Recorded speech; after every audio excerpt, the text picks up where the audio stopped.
semuanya, Assalamualaikum. Perkenalkan, nama saya Amanda Febi Sastiani dengan NIM 0506222212 dari kelas manajemen 2E. Hari ini saya akan menceritakan tempat-tempat bersejarah yang saya lalui dari kota Binjai hingga ke kota Tanjung Pura. Yuk simak video dan penjelasannya.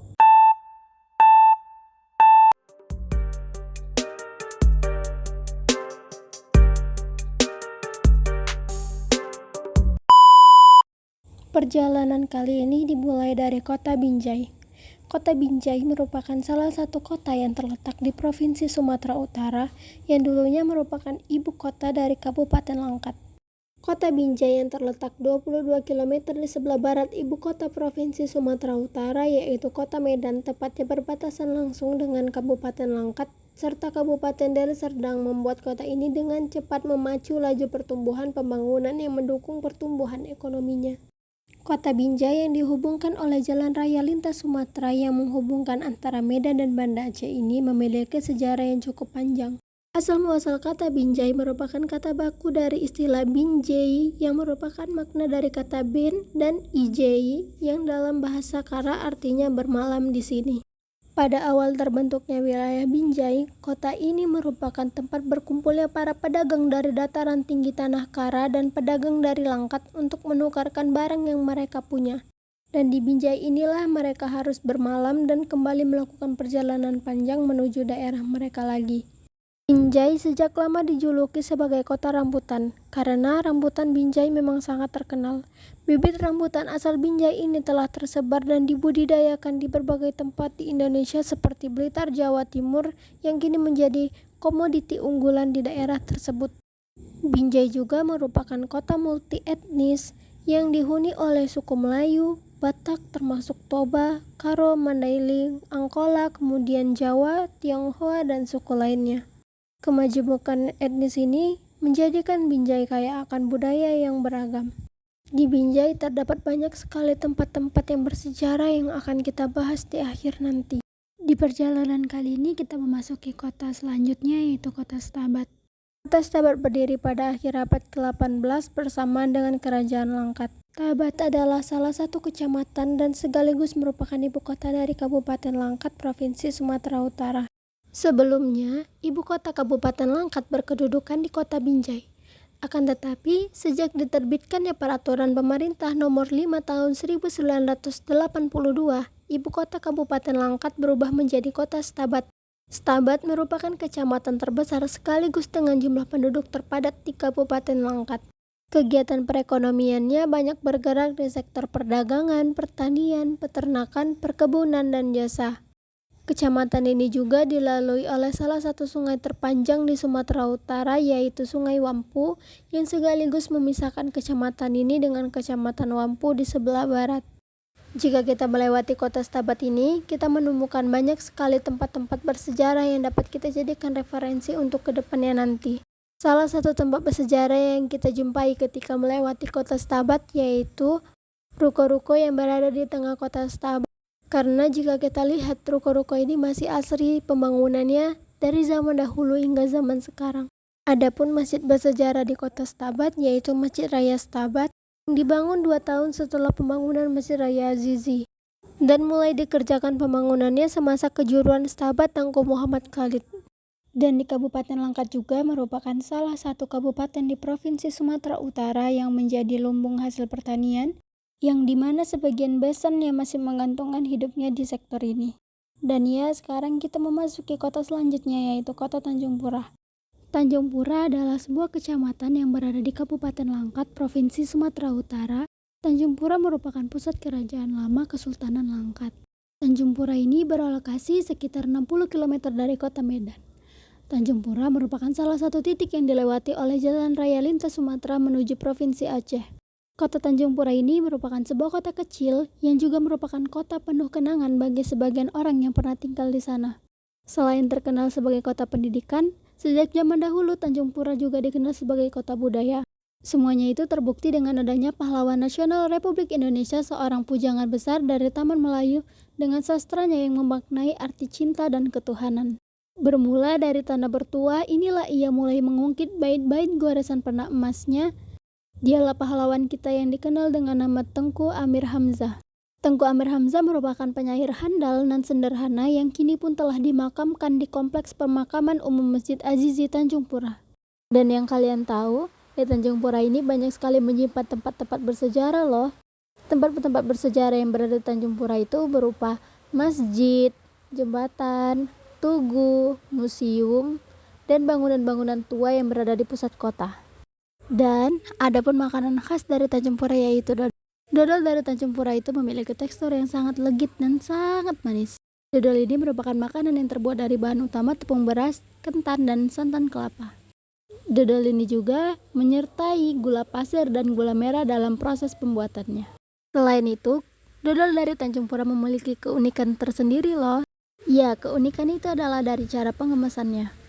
Dodol tersebut dikemas oleh kulit pinang yang telah dikeringkan. Dan dodol dibungkus kecil-kecil sesuai ukuran yang disusun digantung di depan kios seperti pocong. Setelah membahas makanan khas, mari kita membahas tentang suku, agama, dan budaya yang berada di Tanjung Pura. Di mana mereka memiliki adat istiadat serta kebudayaan dan bangsa yang mirip dengan orang Melayu di negara tetangga, yaitu Malaysia. Sehingga lingkungan tradisi budaya Melayu Malaysia ini masih berhubungan sangat kental dengan kawasan ini, meskipun kini telah ada perbedaan yang cukup signifikan dari adat budayanya. Sedangkan mayoritas agama yang dianut oleh penduduk Tanjung Pura adalah agama Islam, agama Buddha, Kristen, Protestan, Katolik, dan sebagian kecil adalah agama Hindu. Di kecamatan ini terdapat 51 masjid, 91 musola, kemudian 3 vihara dan 1 gereja Protestan yang terletak di Pekan Tanjung Pura. Dan sekarang kita memasuki kampung halaman saya yang berada di Jalan Batang Mergang, Kelurahan Dogang, Kecamatan Gebang, Kabupaten Langkat. Jika dari tadi kita melihati banyak sekali pohon-pohon sawit dan pohon-pohon karet, itu merupakan milik PT Baruni Perkebunan Balai Gajah. Dan jika kita lihat di sekitaran kampung halaman ini sangat asri ya. Masih sangat banyak tumbuhan hijau dan jauh dari kata polusi. Dan kehidupan warga di kampung halaman saya sangatlah rukun. Walaupun di sini sangat sulit untuk mendapatkan akses menuju kota dan juga tempat-tempat ibadah lainnya. Adapun mayoritas agama dan suku-suku yang berada di kampung halaman saya ini adalah beragama Islam dan bersuku Jawa ataupun Melayu. Pekerjaan yang ditekuni oleh warga-warga sini sangatlah beragam. Mulai dari petani, peternak, dan juga pengusaha arang. Yang saya suka berada di kampung halaman saya ini adalah keakraban dan keharmonisan bertetangga di dalamnya. Di sini warga-warganya bisa untuk saling bahu-membahu untuk menolong satu sama lain. Dan itulah tadi pembahasan saya mengenai kota-kota yang telah saya lalui dari kota Binjai hingga kota Tanjung Pura. Dan selanjutnya kita akan membahas tentang tempat-tempat bersejarah yang berada di kota Binjai hingga ke Tanjung Pura. Simak penjelasan berikut ini ya.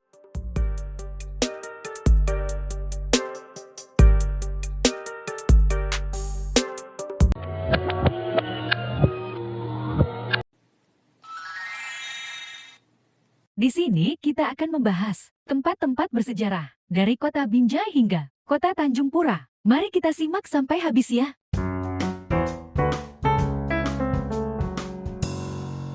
Pada pembahasan pertama ini kita akan membahas tentang Tugu Kota Binjai. Tugu Perjuangan 1945 di Jalan Soekarno-Hatta, Kecamatan Binjai Timur merupakan satu di antara ikon kota Binjai. Bangunan ini sekaligus menjadi gerbang masuk di kota Binjai dan dibangunnya tugu ini sebagai bentuk saksi sejarah perjuangan rakyat melawan penjajah.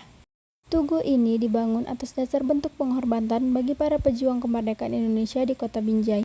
Pembangunan monumen ini diprakarsai oleh Korem 023-DT PMBM yang dimulai pada tanggal 12 September 1971. Kemudian, Tugu Perjuangan 45 diresmikan oleh Pangdam 1-BB oleh Brigjen TNI Mara Halim Harahap pada hari Senin tanggal 17 Januari 1972. Lalu, pada saat itu, pelaksanaan pembangunan Tugu Perjuangan 45 ini adalah UB Andalas, sedangkan desain patung tugu tersebut dibuat oleh Sekar Gunung. Patung yang ada di Tugu Perjuangan tersebut merupakan patung anak-anak dari Amir Hamzah. Amir Hamzah merupakan pahlawan nasional yang berasal dari Kesultanan Langkat. Apabila kita melintas dari Aceh menuju Medan atau dari Medan menuju Aceh, maka akan terlihat Tugu Perjuangan 45 yang berdiri kokoh dan masih terjaga kebersihannya sampai saat ini. Tidak banyak orang yang mengetahui simbolis dari Tugu Perjuangan 45 Kota Binjai. Ternyata, simbolis itu juga berkaitan dengan adanya peran penting Muhammadiyah dalam perjuangan kemerdekaan Indonesia, di mana pada saat itu peranan Muhammadiyah sangat dominan untuk turut memperjuangkan kemerdekaan. Pengibaran sangsaka merah putih dilaksanakan oleh pengurus anggota Muhammadiyah serta masyarakat umum. Setelah menerima telegram bahwa Indonesia telah merdeka, pengibaran bendera merah putih pada hari Jumat tanggal 6 Syawal 1365 Hijriah dilaksanakan oleh pengurus dan anggota Muhammadiyah serta masyarakat Binjai. Jika kita melihat atau menemukan batu prasasti yang menjadi saksi sejarah perjuangan Kota Binjai, selain tertulis terkait sejarah pembangunan, di batu itu dijelaskan panitia pembangunannya, seperti nasihat atau pelindung Kolonel Icedar, lalu Ketua Panitia Amanan dan Sekretaris DT Sejahibul Izzar, kemudian anggota Maj Tarigan Kapten Esai Pati, Caidir Ilham, Idrwalubis, Ajali Siregar, dan Alauddin Samah. Sekian pembahasan saya mengenai Tugu Kota Binjai. Selanjutnya kita akan beralih ke pembahasan kedua.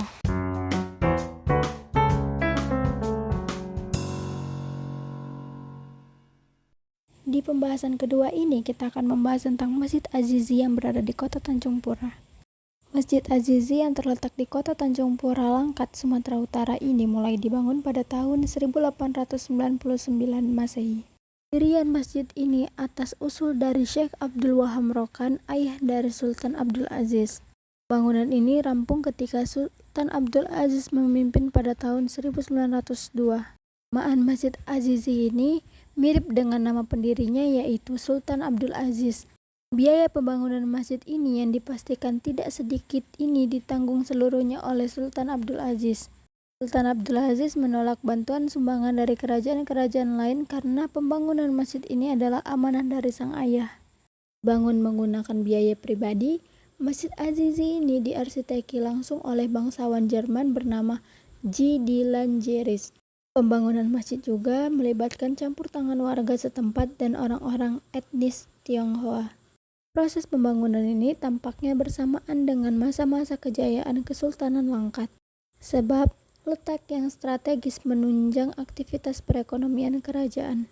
Komoditi terbesar yang ada di Kesultanan Langkat saat itu adalah produksi minyak bumi dan menerima royalti besar dari Royal Dutch.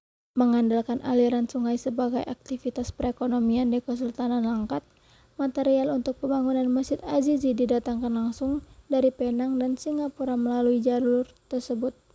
Masjid Azizi ini memiliki gaya arsitektur yang kontras dibandingkan dengan masjid-masjid lain di Indonesia.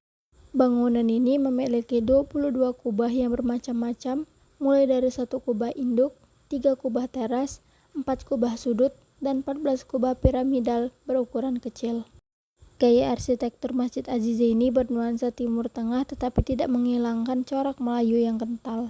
Warna yang menghiasi masjid tersebut dominan berwarna kuning dan hijau, ditambah dengan ornamen-ornamen khas Melayu.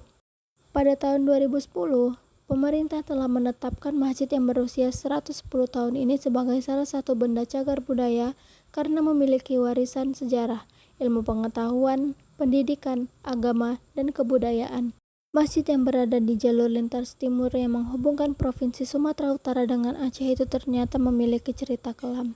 Pada saat itu, revolusi sosial di Langkat pada tahun 1946 sedang membara dan Masjid Azizi menjadi tempat pengungsian jenazah.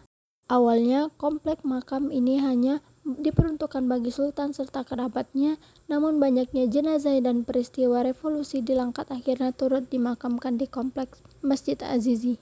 Salah satu tokoh yang dimakamkan di makam Masjid Azizi adalah Tengku Amir Hamzah. Itu saja penjelasan saya mengenai Masjid Azizi. Berikutnya saya akan beralih ke pembahasan ketiga.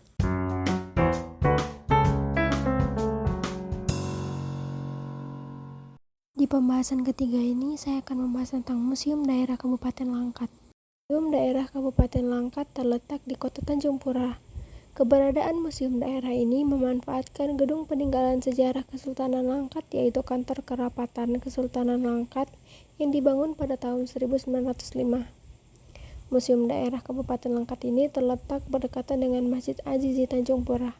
Bangunan gedung museum yang sangat luas ini menyimpan, merawat, dan memperkenalkan aneka ragam benda koleksi yang menyimpan khasanah, berbagai peralatan rumah tangga, alat musik, busana adat Melayu, Jawa, dan Karo, alat permainan tradisional, guci-guci kuno, peralatan budaya, perlengkapan perjuangan, dan lain-lain pada masa sebelum kemerdekaan.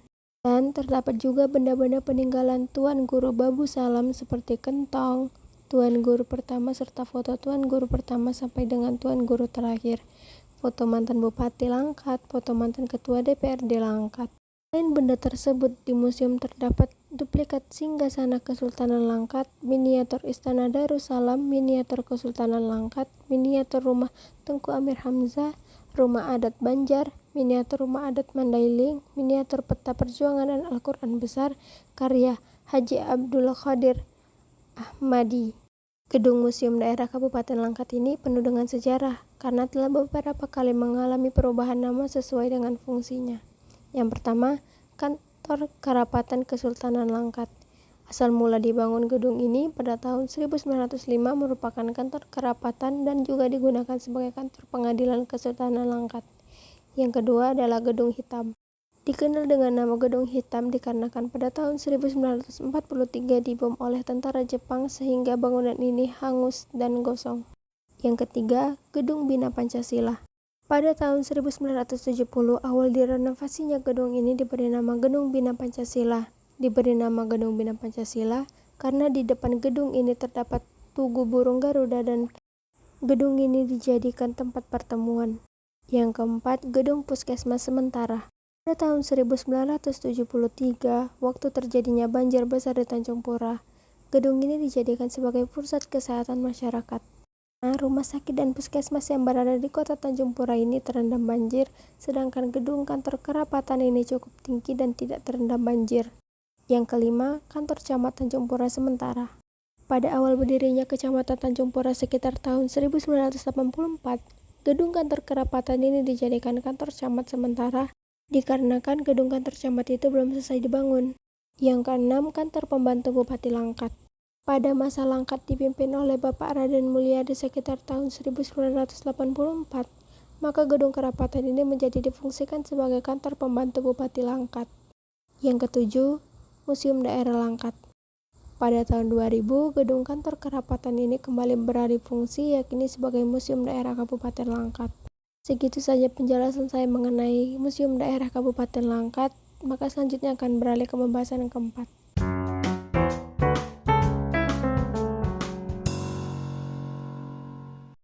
Pembahasan keempat ini mengenai Masjid Raya Stabat.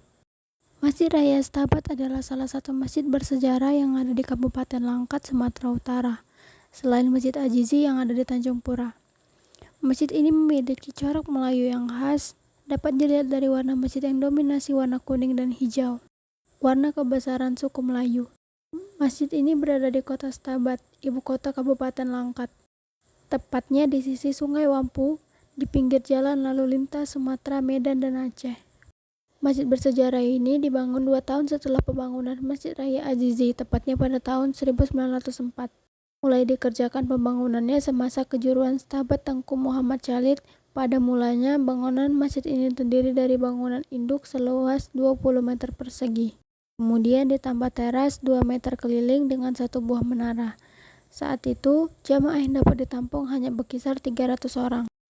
Masjid Raya Stabat ini telah berkembang pesat. Luas areal masjidnya saat ini menjadi 4.454 meter persegi dengan daya tampung mencapai 1.350 jamaah. Fasilitas masjid juga dikembangkan seperti tempat wudhu bagi pria dan wanita, perpustakaan masjid, dan aula.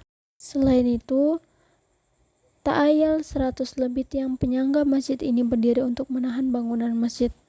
Sampai sini dulu penjelasan saya mengenai Masjid Raya Stabat yang berada di Langkat.